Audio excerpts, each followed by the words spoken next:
जय सनातन धर्म की। प्रिय सनातनियों, आप सभी का स्वागत है हमारे इस कार्यक्रम में।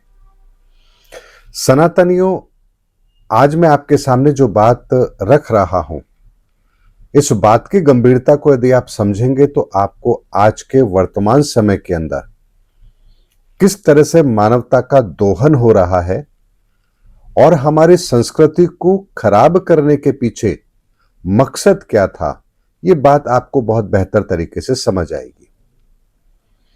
सनातनियों, हमारे सनातन विज्ञान के अंदर, हमारे हिंदू धर्म के अंदर सदैव मानवता का पक्ष लिया गया है। यानी ये पूरा का पूरा संसार हमारे लिए कैसे काम करता है, इसके पीछे का विज्ञान क्या है, इससे मानवता का कैसे भला होगा, हमने केवल और केवल इस पर अनुसंधान किया है और इंसान के जीवन को बेहतर बनाने के लिए जो कुछ भी किया जाना चाहिए हमने वही किया है। इसका एक उदाहरण आपके सामने रखता हूं, आपको बात बड़े आराम से समझ आएगी। इस संसार के अंदर हम आते हैं तो हमारे आने का प्रोसीजर क्या है? हमारा मां के गर्भ में आना और मां के गर्भ से जन्म लेना, यही से हमारी शुरुआत होती है। तो ऐसे में अगर किसी मानव सभ्यता के हम उत्थान की बात करते हैं तो हमें उसके आरंभ से ही उन चीजों को समझना पड़ेगा। ऐसे में मां के गर्भ के अंदर शिशु कैसे आता है, गर्भ के अंदर उसकी पालना कैसे होती है, गर्भ के अंदर उसके शरीर का निर्माण कैसे होता है, वहां संस्कारों का उसके जीवन के अंदर शामिल होना, यह प्रक्रिया कैसे चलती है, हमने इस विज्ञान को समझा और इस विज्ञान को समझने के बाद में हमने इसे संस्कार कहा। तो गर्भधारण संस्कार भी होता है, पाणी ग्रहण संस्कार भी होता है। ये हमारे 16 संस्कार हमारे जीवन में शामिल किए गए। अब एक बात को समझिए, इसको हम आध्यात्मिक दृष्टिकोण से समझेंगे तो एक लाइन में आपको बात कहने को सुनने को मिलेगी कि हां, जब मां गर्भवती हो तब अच्छे विचार रखे, अच्छा भोजन करे, अच्छे तरह के कर्मों के अंदर अपने को शामिल करे तो उससे बालक के गर्भ में उसका अच्छा प्रभाव पड़ता है और ये बालक के लिए भी अच्छा है। यानी आप एक ऐसी संतति की प्राप्ति करते हैं जो आपके लिए बेहतर है। लेकिन सनातन केवल इतना सा नहीं समझाता है, सनातन इससे और बारीकी से आपको चीज समझाता है। सनातन यह भी समझाता है कि कैसे गर्भ के अंदर शिशु की रचना होती है। तो जब एक बालक मां के गर्भ में होता है, नाल के द्वारा जुड़ा होता है, तो आप समझिए इधर मां भोजन करती है, भोजन में वो आयरन लेगी, कैल्शियम लेगी, प्रोटीन लेगी। प्रोटीन, आयरन, कैल्शियम मां के शरीर के अंदर ऊर्जाओं के अंदर तब्दील होता है। ऊर्जाओं के अंदर जब वो रूपांतरित होता है तो नाल के द्वारा वो ऊर्जा बालक तक पहुंचती है और उस बालक के पास जब वो ऊर्जा पहुंचती है तो वहां पर यही तत्व, यही ऊर्जा दोबारा प्रोटीन, आयरन और विटामिन के अंदर कन्वर्ट होती है और प्रोटीन उसके शरीर का निर्माण करता है, आयरन उसके खून की रचना का निर्माण करता है और कैल्शियम उसकी हड्डियों का निर्माण करता है। तो आप इस मैकेनिज्म को समझिए। केवल मां ने भोजन किया, भोजन से ऊर्जा बनी, ऊर्जा नाल के थ्रू ट्रांसफर हुई और बालक के पास पहुंचने पर वही ऊर्जा दोबारा से अंगों के निर्माण के अंदर परिवर्तित हो रही है। यह विज्ञान हम बहुत पहले से जानते हैं और इसीलिए हम भौतिक आधार पर भी और संस्कारों के आधार पर भी हर चीज कैसे ट्रांसफर होती है, इस विज्ञान को हम जानते थे। इसीलिए हम कहते थे कि मां के गर्भ धारण के बाद में उनका व्यवहार, उनका आहार कैसा होना चाहिए। इस विज्ञान को हम जानते थे तो हमने कभी भी इसका कमर्शियल एंगल नहीं लिया कि इस विज्ञान को जानने के बाद हम इसका कोई व्यावसायिक लाभ लें, क्योंकि यह विज्ञान जानने के बाद हमने मानवता को श्रेष्ठ बनाने के लिए कार्य किया ताकि गर्भ के अंदर ही बालक को एक अच्छे संस्कार मिले। अब अगर बालक गर्भ के अंदर ही संस्कारित हो रहा है तो आपको एक संस्कारित संतान की प्राप्ति हो रही है। आपकी संस्कारित संतान आपके श्रेष्ठ कुल का निर्माण करेगी, श्रेष्ठ कुल से श्रेष्ठ समाज का निर्माण होगा, श्रेष्ठ समाज से श्रेष्ठ राष्ट्र का निर्माण होगा और श्रेष्ठ राष्ट्र से एक श्रेष्ठ विश्व का निर्माण होगा। तो ऐसे में हमारी सोच कहीं पर भी कमर्शियल है ही नहीं। हमने सदैव मानवता को ध्यान में रख करके इस विज्ञान का लाभ हमारे जीवन में शामिल किया है। इस विज्ञान को पाश्चात्य संस्कृति वाले लोगों ने बहुत अच्छी तरह से समझा है, लेकिन चूंकि मानव सभ्यता को लेकर के हमारा दृष्टिकोण अलग है और उनका दृष्टिकोण अलग है। भारतीय संस्कृति में कभी भी इस दृष्टिकोण को लेकर कमर्शियल एंगल रखा ही नहीं गया है।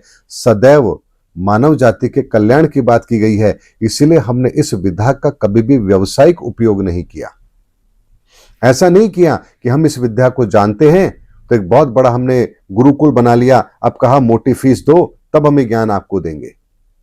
वहां उन्होंने योग्य पात्रों का चयन किया और उन्होंने, ऋषियों ने ये ज्ञान उन तक ट्रांसफर किया। वेदों के द्वारा ये ज्ञान हम तक पहुंचा, तो क्या वेद लिखने के बदले उन्होंने रॉयल्टी मांगी? क्या शिक्षा के बदले उन्होंने कोई मोटी फीस मांगी? ऐसा कभी भी नहीं हुआ, क्योंकि हमारा दृष्टिकोण कभी व्यावसायिक था ही नहीं। लेकिन इस ज्ञान को जब किसी ने समझा, वेस्टर्न वर्ल्ड के अंदर जब इस ज्ञान को उन लोगों ने समझा, शिष्य बन के आए, हमसे इस ज्ञान को सीखा और फिर अपना कमर्शियल एंगल यहां पर अप्लाई कर दिया, और आज का जो आधुनिक विज्ञान है वो पूरी तरह से उस पर आधारित है। और उनका कमर्शियल एंगल जिंदा रहे, इसीलिए हमारी संस्कृति को मिटाना उनकी मजबूरी है। क्योंकि हमारी संस्कृति जब तक रहेगी तब तक हम मानवता की बात करेंगे, मानवता के उत्थान की बात करेंगे, और मानवता के उत्थान के अंदर जब स्वार्थ होता ही नहीं है तो उनका कमर्शियल एंगल सिद्ध कैसे होगा? अब इस बात को जरा व्यवसायिक दृष्टिकोण से समझिए। आपने गर्भ का विज्ञान समझ लिया कि किस तरह से मां के गर्भ के अंदर केवल नाल के द्वारा बालक के पूरे शरीर का निर्माण हो रहा है।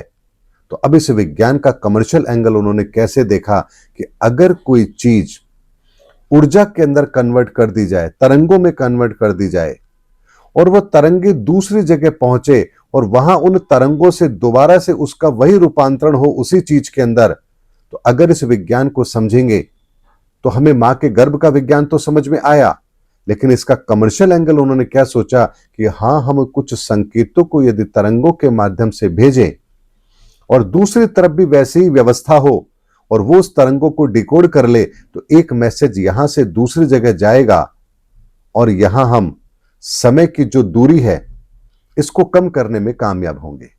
जैसे पहले आप लेटर लिखते थे, एक लेटर आपने लिखा, पोस्ट ऑफिस में डाला, अब वो 3 से 4 दिन में आपके रिश्तेदार तक पहुंचता था। लेकिन अगर मान लीजिए इसी काम को बहुत फास्ट करना हो तो कैसे करेंगे? तो इस विज्ञान का कमर्शियल एंगल ढूंढा गया और एक तार का निर्माण किया गया। आपने सुना होगा तार टेलीग्राम, यानी पोस्ट ऑफिस में जाकर के आप कहते थे कि हमें तार भेजना है, वो आपसे मैसेज पूछता था। मैसेज बहुत शॉर्ट हुआ करते थे। मैसेज ऐसे होते थे, भाई घर में लड़का हुआ है, मां की तबीयत खराब है, जल्दी आ जाओ। तो वो क्या करते थे, वहां टाइपराइटर पे एक मैसेज को टाइप करते थे। वो मैसेज इलेक्ट्रॉनिक फॉर्म के अंदर आपके जिस शहर के अंदर वो रिश्तेदार रहते हैं उसके पोस्ट ऑफिस के अंदर वो यंत्र वहां पर उसी तरह के संकेतों को डिकोड करके एक मैसेज वहां पर टाइप कर दिया करता था, और वो मैसेज उसी समय पर वहां का पोस्टमैन लेकर के आपके रिश्तेदार के घर तक पहुंचा दिया करता था। यानी कुछ घंटों के अंदर आपका मैसेज वहां पहुंच गया। तो विज्ञान वही है, लेकिन उन्होंने इस विज्ञान को कमर्शियल एंगल से लिया, तो पोस्ट ऑफिस के अंदर तार की एक व्यवस्था बनी, यानी आप पैसे दो, आपका मैसेज वहां पहुंच जाएगा। फिर इस विज्ञान को और आधुनिक बनाया गया, तो टेलीफोन, फैक्स मशीन, इंटरनेट, ये सब कुछ उसी का विस्तृत रूप है। तो आज हमने इस विज्ञान का प्रयोग कैसे किया है? हमने ये टेक्नोलॉजी बनाई है। अब इस टेक्नोलॉजी को यूज करने के लिए लोग चाहिए, लोगों के अंदर उस जरूरत को पैदा करो। अब हमारा यंत्र और हमारी तकनीक दोनों हम बेचेंगे और इससे हम वेल्थ क्रिएट करेंगे। अब चाहे मानवता का भला हो या ना हो, उससे हमें कोई फर्क नहीं पड़ता। तो विज्ञान वही है जो मां के गर्भ में भी काम कर रहा है कि कैसे प्रोटीन, विटामिन, कैल्शियम ऊर्जा के रूप में परिवर्तित होकर नाल के द्वारा शिशु का निर्माण कर रहे हैं। वहां पर यह मैकेनिज्म कितना सटीक काम कर रहा है कि प्रोटीन अगर मां ने खाया है तो उस प्रोटीन के द्वारा जो ऊर्जा बनेगी वो मां के गर्भ में शिशु के अंदर प्रोटीन का ही निर्माण करेगी और उस प्रोटीन से उसके शरीर का निर्माण होगा।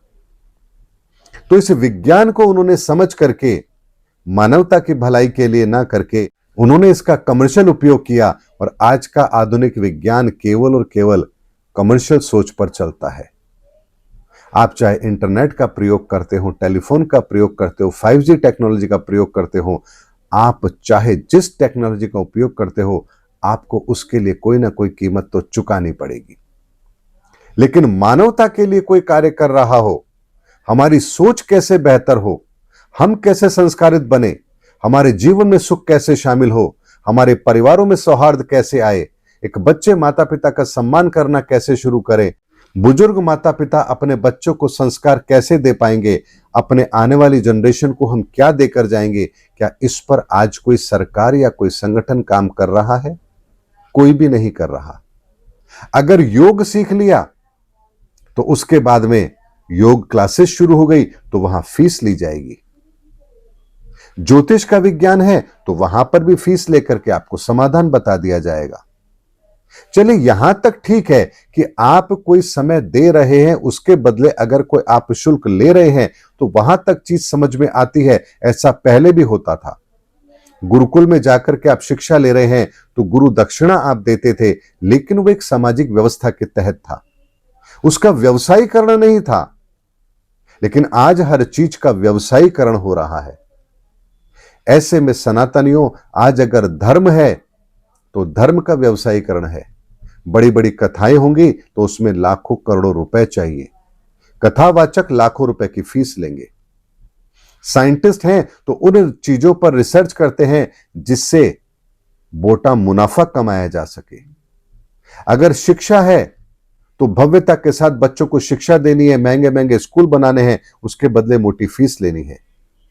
एस्ट्रोलॉजर हैं तो अपनी पहले मार्केटिंग करके अपने आप को बहुत बड़ा साबित करेंगे और फिर उसके बाद 51,000 या 1 लाख की फीस लेंगे, तब जाकर हम किसी की कुंडली देखेंगे। तो आप समझिए, हर जगह व्यवसायिक दृष्टिकोण है। लेकिन इस काम के बदले एक पारितोषिक लिया जाए, लेकिन वो आपके कार्य के अनुरूप हो, यहां तक तो ठीक है। लेकिन अगर आपका कमर्शियल एंगल है तो फिर ये इस विधा का दुरुपयोग है।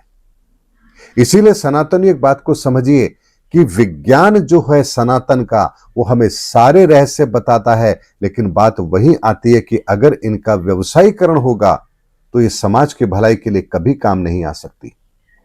इसीलिए जो भी सनातन का विज्ञान मैं आप लोगों के सामने रख रहा हूं, बहुत सोच समझ के रख रहा हूं और इस तरह से रखता हूं ताकि कोई भी इसका व्यवसायीकरण करने की गलती ना कर दे।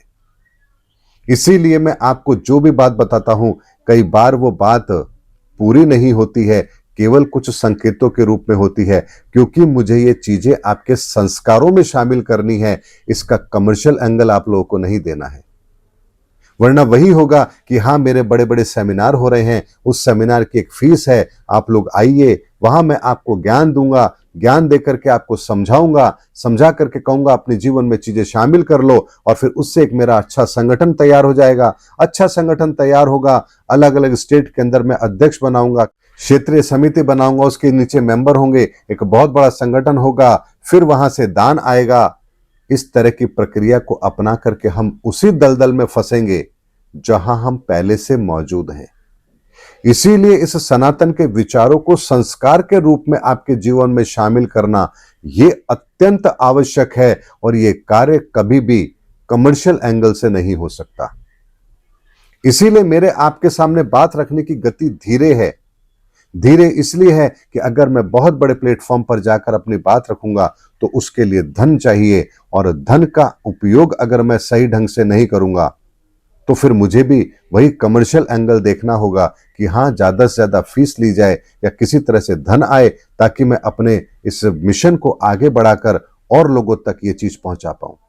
लेकिन कमर्शियल एंगल नहीं हो सकता। इसीलिए सनातन के इस रहस्य को मैं आप लोगों के सामने साधारण तरह से रख रहा हूं और कोशिश करता हूं कि निःशुल्क भी आप लोगों तक जो चीजें पहुंचाई जा सके मैं आप लोगों तक जरूर पहुंचाऊं।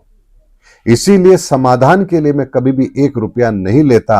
हां, कुंडली परामर्श के लिए मैं जरूर शुल्क लेता हूं, क्योंकि मैं आपको निजी समय दे रहा हूं। लेकिन समाधान के लिए मुझे आपको निजी समय नहीं देना, उसके लिए मेरे पास एक टीम है। आप जब मैसेज भेजते हैं, वो टीम आपको मैसेज पढ़ती है आपका और आपको समाधान देती है। उसके लिए मुझे अपना निजी समय नहीं देना पड़ता, इसीलिए वो चीजें मैंने निःशुल्क आप लोगों के लिए व्यवस्था की है। लेकिन अगर कोई मेरा निजी समय चाहता है तो उसके लिए मैं शुल्क जरूर लेता हूं, और उसी शुल्क से फिर बाकी की सारी व्यवस्थाएं होती हैं जो आप लोगों के लिए सहायक है। लेकिन सनातनियों, उसके अलावा भी मैं अपनी निजी कमाई की भी बहुत सारी पूंजी इसी काम में लगाता हूं, क्योंकि मुझे सनातन को व्यापार नहीं बनाना है, मुझे सनातन को एक संस्कार के रूप में आप लोगों के जीवन में शामिल करना है। इसीलिए जब तक हम अपना कमर्शियल एंगल नहीं छोड़ेंगे, ये धर्म की बातें, ये शास्त्र, ये ज्ञान विज्ञान, इसका फायदा हम समाज को नहीं दे पाएंगे। और ये गलती हम सदियों से करते आए हैं, अब हमें ये गलती नहीं करनी है। इसीलिए सनातनियों, आप तक भी जब ये विचार आते हैं तो आप अपनी चर्चाओं में इन चीजों को शामिल कीजिए। जब लोगों से मिलते हैं तो उनके बीच में इन चर्चाओं को कीजिए। अगर कोई वीडियो अच्छा समझ में आता है, उसको लोगों के बीच में शेयर कीजिए, यानी अपने विचारों के अंदर दैनिक चर्चाओं में इन चीजों को शामिल कीजिए। फिर देखिए, एक मुहिम के रूप में ये ऐसे आगे बढ़ेगी और पूरी दुनिया सनातन के विज्ञान को भी जरूर समझ लेगी। महात्मा बुद्ध को ज्ञान के प्रचार के लिए कोई बहुत बड़े धन की आवश्यकता नहीं थी। वो तो निकले और अपने विचार लोगों में बांटते चले गए, लोगों के बीच में विचार फैलते चले गए, और आज आपने देखा कि कितने बड़ी तादाद में लोग बौद्ध धर्म को मानते हैं। यही हर धर्म के साथ होता है। मोहम्मद साहब अकेले थे, आज इस्लाम को मानने वाले करोड़ों हैं। ईसा मसीह एक थे, लेकिन आज ईसाई धर्म को मानने वाले करोड़ों हैं। बौद्ध एक थे, लेकिन आज बौद्ध धर्म को मानने वाले करोड़ों हैं। महावीर एक थे, लेकिन आज महावीर के विचारों को मानने वाले जैन संप्रदाय के लोग करोड़ों में हैं। सिख धर्म के अंदर गुरु नानक देव एक, लेकिन आज उस धर्म को फॉलो करने वाले करोड़ों के अंदर है। सनातनियों, यही होता है धर्म का प्रचार। इसीलिए धर्म के प्रचार में कभी कमर्शियल एंगल होता ही नहीं है। हमारी संस्कृति के अंदर, हमारी सनातन संस्कृति के अंदर कभी भी इस चीज को स्थान दिया ही नहीं गया। और इसीलिए अगर इस संसार के अंदर श्रेष्ठ मानव का निर्माण करना है तो हमें सनातन के उस नियम को तो समझना पड़ेगा। लेकिन वेस्टर्न वर्ल्ड ने हमारे इस संपूर्ण विज्ञान को समझने के बाद केवल और केवल उसका कमर्शियल उपयोग किया है, और कमर्शियल उपयोग करके ही उन्होंने अपने आप को इतना संपन्न किया है कि आज जो ज्ञान देने वाला भारत था, आज वो उनके लिए केवल और केवल उपभोग का माध्यम है। व्हाट्सएप उन्होंने बनाया, उपयोग हम करते हैं। इंटरनेट उनकी इजाद है, यूज हम करते हैं। टेक्नोलॉजी उन्होंने बनाई, प्रयोग हम लेते हैं। यानी चीजें उन्होंने बनाई, उपयोग हम लेते हैं, और हमसे वो कमाकर अपनी वेल्थ क्रिएट करते हैं। इसीलिए सनातनियों, इस बात को समझे कि कमर्शियल एंगल से जब कोई व्यक्ति आगे बढ़ता है तो उसे हर बार कोई ना कोई नई चीज ला करके आपके सामने रखनी होती है, ताकि आपका ये स्वाद बरकरार रहे और आप सदैव उनके गुलाम रहे।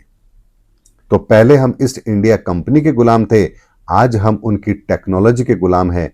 मैं ये नहीं कह रहा कि टेक्नोलॉजी हमें नहीं अपनानी चाहिए, लेकिन हमें साथ में ये भी समझना है कि इस टेक्नोलॉजी का सदुपयोग कैसे हो और मानवता के विकास के लिए इस तकनीक का प्रयोग कैसे हो। इन दोनों चीजों को हमें बैलेंस बनाकर समझना है, तभी हम मानवता की भलाई के लिए कार्य कर पाएंगे। तो क्या मैं टेक्नोलॉजी का उपयोग नहीं करता? इंटरनेट है, यूट्यूब चैनल है, ये टेक्नोलॉजी तो है, और इसके माध्यम से ही तो आप लोगों तक मैसेज पहुंच रहे हैं। अब ये उपयोग इसका सही है, लेकिन वही कुछ अश्लीलता आपको परोसी जाए तो वो भी इसी टेक्नोलॉजी के माध्यम से होगी, लेकिन वो इसका दुरुपयोग होगी। इसीलिए किस चीज का कैसे उपयोग करना है, सदुपयोग करना है, ये हम तब समझ पाएंगे जब अब इस सनातन के विज्ञान को समझेंगे और ये समझेंगे कि मानवता का निर्माण कभी भी व्यवसायिक सोच से हो ही नहीं सकता। उम्मीद करता हूं सनातनियों, मेरा वीडियो आपको आज अच्छा भी लगा होगा, बेहतर चीज आपको समझ में भी आई होगी। इसी तरह के वीडियो मैं सदा आप लोगों के बीच में लाता रहूंगा। मिलते हैं अगले वीडियो के अंदर, तब तक के लिए जय सनातन धर्म की जय धर्मयुग की, जय सनातन विश्व।